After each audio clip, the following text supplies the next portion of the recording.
aktivitasnya udah semua? Bisa? Udah dibuka linknya? Bisa? Kita mulai dari depan aja lah biar bagusnya. Siap. Iya. Iya.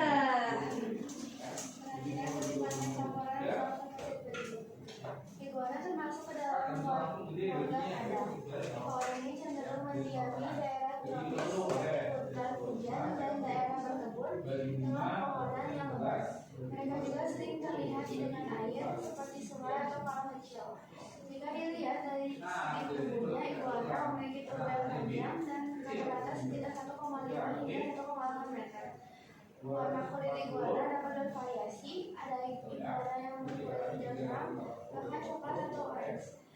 Kulitnya juga dilapisi oleh sisik yang keras. Sisik itu mungkin bisa berfungsi untuk memberikan perlindungan tambahan bagi iguana. Berdasarkan konteks tersebut, dapat diketahui bahwa seekor iguana adalah C. Oke. Jawaban nomor 1 adalah C. C atau D? Tadi bimbang C atau D ya? Coba kita cek dulu yang C berdasarkan fakta di kalimat berapa? Kalimat bisa memiliki variabel itu yang udah maksimal 1,8 meter ada di kalimat 4. Kalau yang D bukan maksudnya kayak itu kan sisik itu mungkin bisa bukan bermanfaat, kayak itu masih mungkin bisa. Iya, dan si kalimat 8 itu sisik itu mungkin bisa berfungsi untuk memberikan perlindungan tambahan bagi iguana, tapi nggak dibilangin perlindungan itu teh buat musuh. Jadi yang lebih tepatnya yang C, gitu. Betul tadi ada yang kegocek berapa? Itu sih saya salah. Oh, lanjut. Nomor 2. Iguana termasuk ke dalam Kalau teknya sama boleh di skip teks. Oke, bagus. Kesamaan seksual si organisme tersebut adalah Apa coba lupa. Kelemahan dari teks LHO yang ada di situ adalah yang mana teman-teman? Habis tadi? aku ada yang cek. Iya. Antara Apa? B apa C? Aku jawabannya.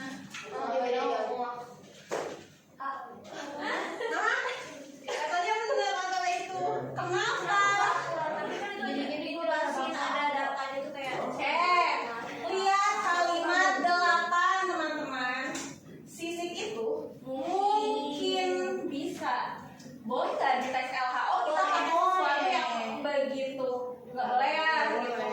Jadi itulah kenapa sih itu lemah si teksnya, karena ada informasi yang tidak akurat, yaitu di kalimat 8, yaitu di kalimat mungkin bisa itu tidak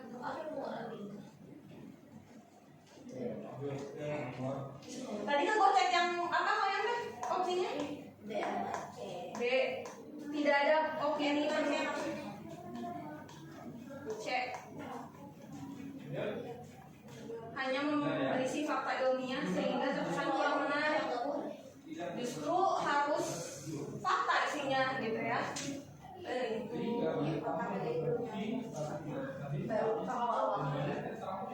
Nomor 3, teks baru separagraf elang. Kata-katanya juga boleh ya.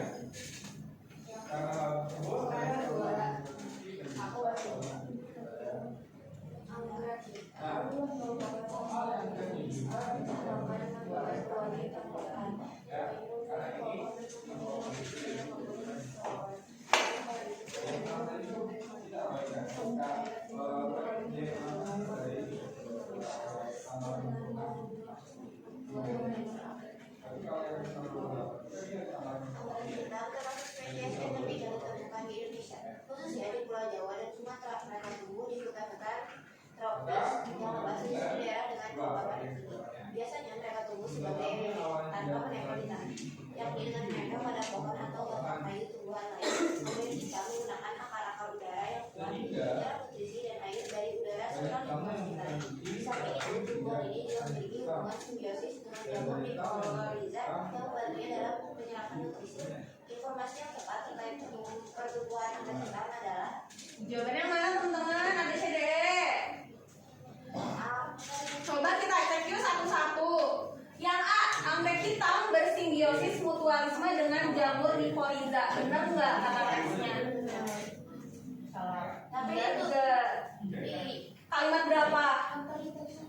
ada yang bersinggung Kalimat berapa? 9.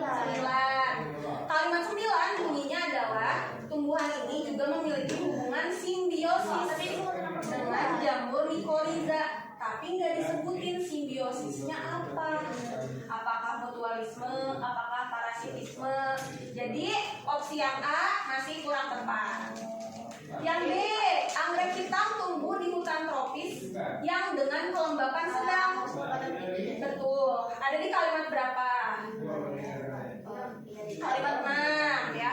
Jadi kalimat yang opsi B dia juga kurang tepat. Yang C, anggrek hitam tumbuh dengan menempel di tanah, pohon atau batang kayu. Betul? bukan enggak saya tanpa di tanah. Ya, dia nggak nempel di tanah, tapi dia nempel di pohon atau batang kayu tumbuhan lain. Jadi C juga salah. Yang D, anggrek hitam tumbuh sebagai episit dan menyerap air dari lingkungan sekitar. Betul. Ada yang di kalimat 7. Jadi jawabannya adalah dodo. Kalau kita jelasin akarnya dulu. Betul. Ada yang kegocek tadi nomor 3? Aman? Lupa. Aku lupa. Bos, kalau aku bisa jawab tadi juga. Tadi belum panas. Ramai.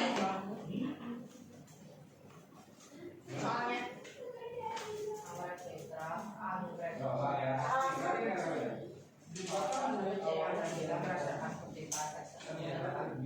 Oke, kita cek satu-satu. Yang A, memiliki bunga dengan tekstur mahkota yang lembut dan berkilauan. Sesuai nggak sama teksnya? Enggak. Enggak. Sesuai nggak? Ada di kalimat berapa kalau sesuai?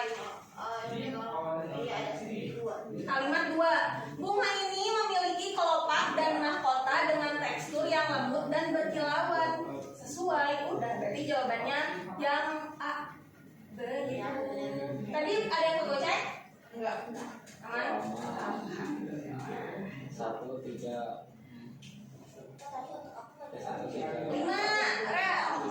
Kalimat yang menunjukkan adanya bias dalam kutipan teks laporan hasil observasi tersebut adalah Tadi banyak yang nanya, bias itu apa sih? Bias itu adalah kecenderungan untuk berpihak, atau bisa kita bilang si bias ini adalah subjektif.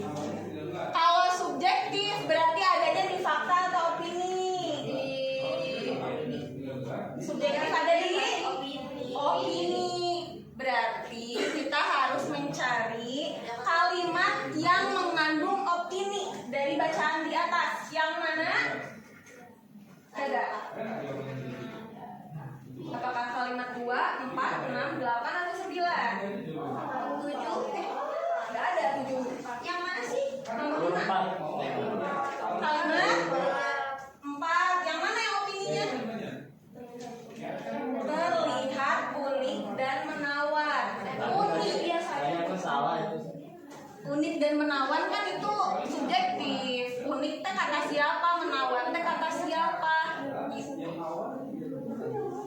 Kenapa gak ada pilihan kalimat ini? Mereka ada biasa. Biasanya mereka tumbuh sebagai episit, yakni dengan menempel pada pohon atau batang kayu tumbuhan lain. Itu nggak menunjukkan bias. Itu masih bisa kita golongkan sebagai fakta yang objektif. Oke, lanjut. 6. Adit. Penyampaian informasi pada teks laporan hasil observasi haruslah Oke, penyampaian informasi. Tadi kalian jawabnya apa? B. Ada yang B, ada yang C. Terbagi 2. Apa sih beda sama? Jadi ketika kita mau nulis LHO, apa yang pertama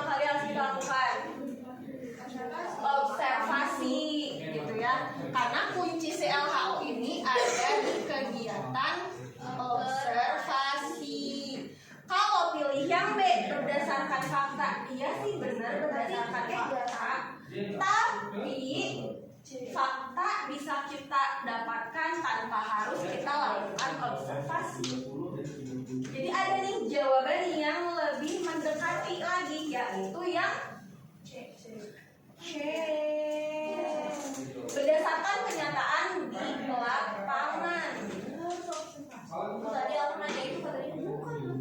Observasi itu nggak harus langsung ke lapangan, tuh maksudnya nggak harus ke lapangan terjun gitu. Kayak misalnya kita mau mengobservasi piranha, terus kita kayak piranha kita megalodon, kita nyari megalodon, enggak gitu. Observasi itu bisa kita lakukan lewat media yang lain, contoh di internet, di buku, di ensiklopedia, atau observasi ke pihak-pihak yang emang dia ahli di bidangnya. Berarti itu tetap sah selama si sumbernya valid dan bisa dipertanggungjawabkan gitu. Jadi penting juga ketika kita milih sumber, ketika kita mau menulis LHO, terpercaya nggak nih gitu. Kita mau nanyain tentang misalnya tadi anggrek, tapi kita nanyainnya tentang ayam potong, nggak nyambung gitu. Jadi harus yang valid, harus yang selaras, yang bisa mendukung tulisan kita secara menyeluruh. Begitu. Oke, lanjut ya. 7 teks baru. Bacalah paragraf 2010. Kutu rambut merupakan parasit yang hidup menempel pada rambut manusia dan sering ditemukan pada anak-anak dan remaja. Ukuran kutu rambut sekitar 2 sampai 4 mm dengan berwarna bukan dan dimiliki kemampuan untuk melompat dari satu rambut ke rambut lainnya. Kutu rambut dapat menyebabkan gatal dan iritasi pada kulit kepala serta penyebaran infeksi bakteri jika digaruk terus-menerus. Namun, kutu rambut sebenarnya tidak hidup lama. Untuk mencegah investasi kutu rambut, hindarilah menggunakan sisir atau jepit rambut orang lain dan jangan lupa untuk menjaga kebersihan dan kelembapan rambut. Manakah pernyataan yang tepat berdasarkan isi teks tersebut? Oke, yang mana jawabannya? Apakah iya? Coba kita cek satu-satu ya. Yang A, kutu rambut sering ditemukan menempel pada orang dewasa. Salah. Kenapa salah? Ada di kalimat 1. Sip, harusnya menempel di anak-anak dan remaja. Yang B, gatal pada kepala disebabkan oleh bakteri yang terdapat di kepala. Nggak dijelasin juga ya, tapi bisa kita simpulkan bahwa gatalnya bukan gara-gara bakteri, tapi gara-gara si kehadiran kutu itu, gitu ya. Yang C, rambut yang lembab menyebabkan kutu tidak akan hinggap di kepala. Salah, justru rambut yang lembab lah yang bikin banyak kutunya gitu. Yang D, kutu adalah parasit yang dapat bertahan hidup cukup lama. Salah ya, ada di 4. Sip, dia tidak hidup lama. Berarti otomatis jawabannya yang E. Cara kutu berpindah tempat dari kepala seseorang adalah dengan melompat. Jadi tolong hati-hati ketika pinjam-pinjaman sisir dengan teman.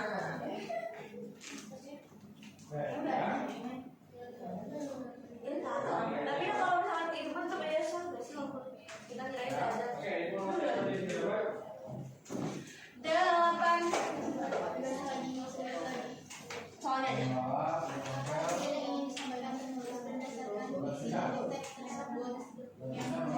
Oke, sip. Betul ya. Ketika kita nulis LHO, apa sih tujuannya? Informasinya. Iya, kita tuh ingin menyajikan informasi gitu.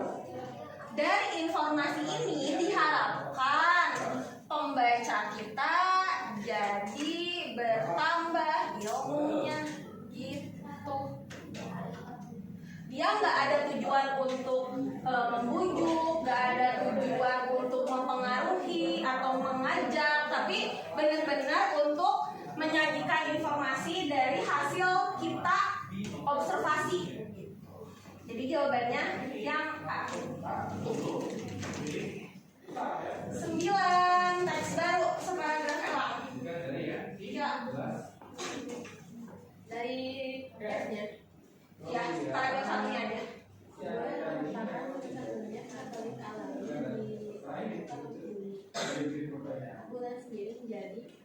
Berarti singkat tadi sudah baca. Bilang pertama udah selesai ya. Ini sudah selesai. Yang belum selesai itu ya. Langsung pertama sebanyak 40% dari keseluruhan dari halaman tutorial tersebut. Jadi yang mudah dibaca oleh Apa sih? Dari cahaya Pak, matanya sering. Oke, lanjut pada selanjutnya. Jarak antara bumi dan bulan sekitar Kalau mati tadi apa sih?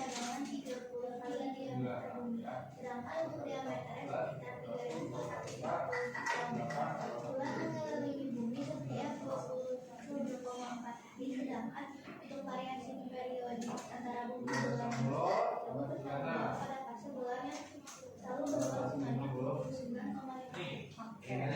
Mengapa bulan hanya dapat dilihat pada malam hari? Apa jawabannya teman-teman? Nomor 9. Karena yang C ya, karena bulan itu sebuah batu tidak memantulkan cahaya. Dijelasin bahwa si bulan bersinar itu akibat apa? Pantulan cahaya matahari. Gitu. Ada di kalimat berapa? 4. Sip. Jadi nomor 9 jawabannya ya. Lanjut 10. Dalam paparan hasil observasi tersebut terdapat kalimat yang bias, kalimat bias terdapat pada kalimat Bias lagi, berarti subjektif lagi, berarti opini lagi. Ada di kalimat berapa teman-teman? Yang mananya tuh yang bias? Sip, matahari terlihat sangat indah.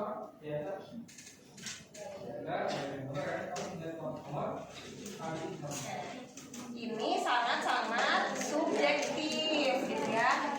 Karena indah itu kata siapa? Kata penulisnya. Kata orang lain belum tentu setuju dengan statement ini. Lanjut. Tapi ini yang pengalaman merah ya, jalan ya. Tapi ini ngomong ya.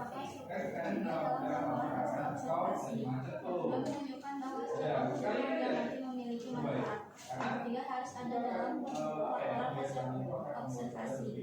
Ciri-ciri tersebut sesuai dengan struktur laporan hasil observasi bagian. Oke, kita ingat-ingat dulu yuk struktur LHO yang paling pertama itu apa ya? Klasifikasi atau nama lainnya? Pernyataan umum. Jadi yang benar yang mana? Sama. Nggak mungkin ya bikin soal ada jawaban klasifikasi sama pernyataan. Ada soalnya. Oke. Di bagian ini kita menjelaskan apa? Deskripsi umum awal. Deskripsi Awal kayak kenalin dulu objek yang akan kita bahas. Mengenalkan objek. Oke, habis pernyataan umum ada deskripsi bagian. Deskripsi bagian ini nama lainnya adalah isi. Apa yang dijelasin dalam deskripsi bagian? Sip. Kita menggambarkan hasil observasi terhadap objek. biasanya nggak tahu. Terakhir adalah deskripsi manfaat. Nama lainnya adalah kesimpulan. Apa yang dipaparkan dalam bagian ini? Manfaat dari si objek, betul. Oke, kita akan coba yang pertama ya. Oke. Tadi struktur ketiga sudah langsung ketahuan, yaitu apa jawabannya nomor 11? Deskripsi manfaat, karena dia struktur ketiga. Nomor 2 boleh. Mengalihkan perpantek eksploitasi jembatan Oh, tar. Skip. Kenapa? Oh, kenapa nggak simpulan? Sebenarnya mereka tuh sama. Cuman, wait.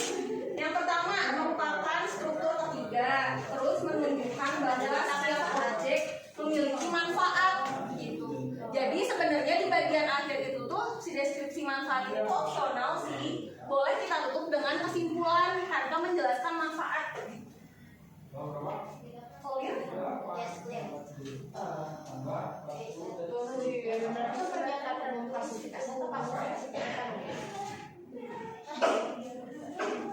Maksudnya biasanya kalau di urutan itu klasifikasi tinggal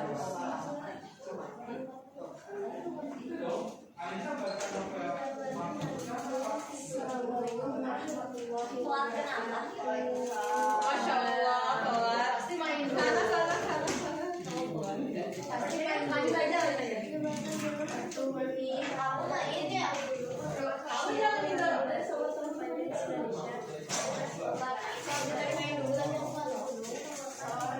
Udah kamu pulang dulu, Bang. Oh iya.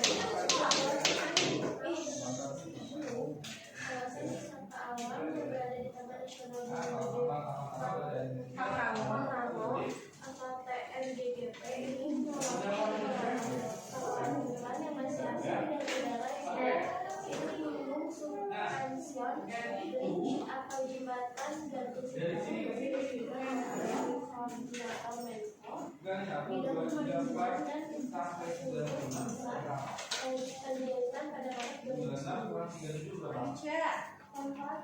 dan mendapat predikat sebagai jembatan gunung gantung berpanjang yang disebarkan sekunder. Panjang jembatan ini mencapai 243 meter dan lebar 1,0 meter. Jembatan gantung berada di